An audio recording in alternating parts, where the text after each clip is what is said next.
Shalom, selamat malam Bapak Ibu Saudara, senang sekali menjumpai Anda kembali. Mari bersama malam hari ini sebelum kita belajar kebenaran firman Tuhan, kita mau bersatu di dalam doa. Tuhan, terima kasih buat kesempatan malam hari ini. Tuhan masih memberikan kami kekuatan, kesehatan, sehingga kami boleh melakukan setiap aktivitas kami. Dan sebentar kami akan sama-sama belajar kebenaran firman-Mu. Mari singkapkan firman-Mu lebih lagi, sehingga kami boleh mengerti dan kami boleh menjadi pelaku firman-Mu, Tuhan. Terima kasih, kami menyiapkan hati kami, waktu kami yang terbaik untuk kemuliaan nama-Mu. Dalam nama Tuhan Yesus, haleluya. Amin. Bapak Ibu Saudara, malam hari ini kita akan sama-sama belajar kebenaran firman Tuhan yang diambil dari Markus 13 ayat yang ke-13. Markus pasal 13 ayat yang ke-13. Saya akan bacakan buat kita semua. Markus 13 ayat yang ke-13. Dikatakan bahwa kamu akan dibenci semua orang oleh karena namaku, tetapi orang yang bertahan sampai pada kesudahannya, ia akan selamat. Amin.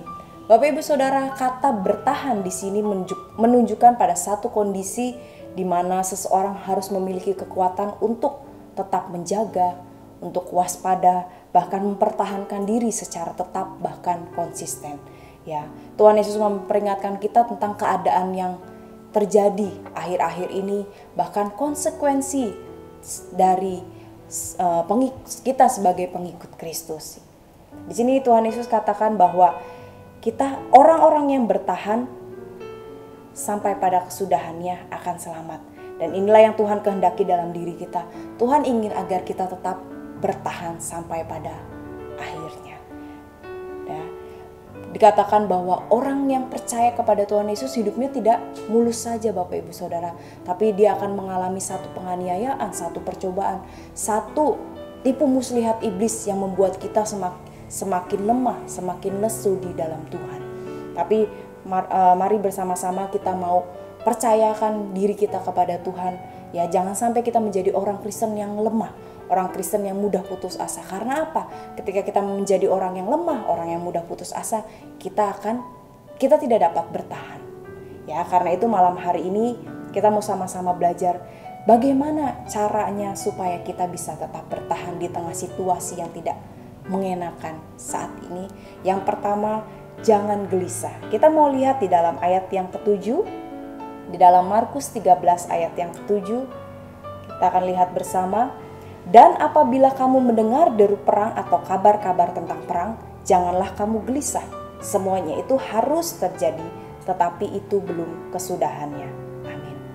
Gelisah bisa diartikan bahwa menunjukkan rasa tidak tentram, ya, suasana hati yang merasa khawatir, bahkan sampai membuat seseorang tidur pun tidak nyenyak, Bapak Ibu Saudara. Ya, di sini juga gelisah diartikan bahwa tidak sabar dalam menantikan sesuatu. Saya percaya setiap kita pernah mengalami yang namanya gelisah, dan dikatakan bahwa itu adalah hal yang wajar. Tapi firman Tuhan malam hari ini mengatakan bahwa jangan kita gelisah. Ini yang Tuhan inginkan dalam kehidupan kita yang pertama. Jangan kita sebagai pengikut Tuhan ketika mendengar hal-hal yang tidak mengenakan terjadi, jangan sampai kita gelisah. Ya, seringkali kegelisahan itu timbul dalam diri kita sehingga membuat kita takut, membuat kita cemas, membuat kita lemah, ya, sehingga kita lupa akan pertolongan Tuhan yang pernah kita alami. Dan di sini kita lihat bahwa orang yang takut itu akan mengalami yang namanya lemah iman. Ya, kenapa? Karena orang yang takut ini, ya, dia selalu dikuasai dengan ketakutan. Bahkan ketakutan dan kegelisahan ini tidak mengubah keadaan yang terjadi. Di dalam Mazmur 37 ayat 24 dikatakan bahwa Tuhan tidak akan membiarkan umatnya jatuh tergeletak.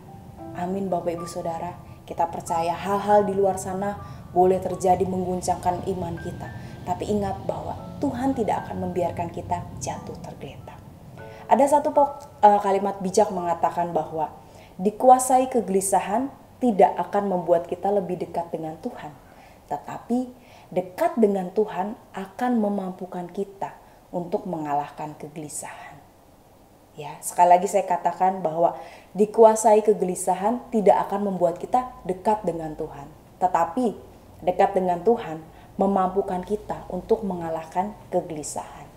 Jadi Bapak Ibu Saudara, masalah boleh terjadi dalam kehidupan kita, penderitaan boleh terjadi dalam kehidupan kita. Ingat, kita punya Tuhan yang besar. Kita punya Tuhan yang sanggup menolong kita.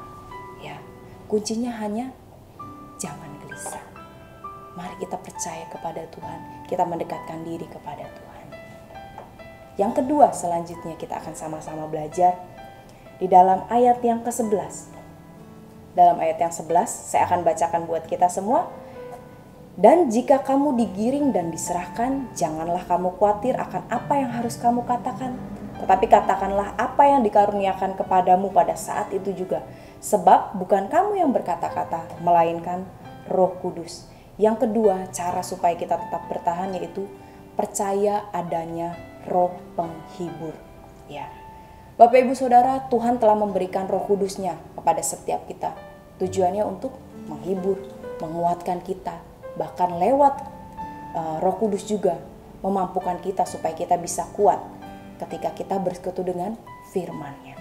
Ya, tujuan Roh Kudus yaitu menghibur dan membangun iman kita.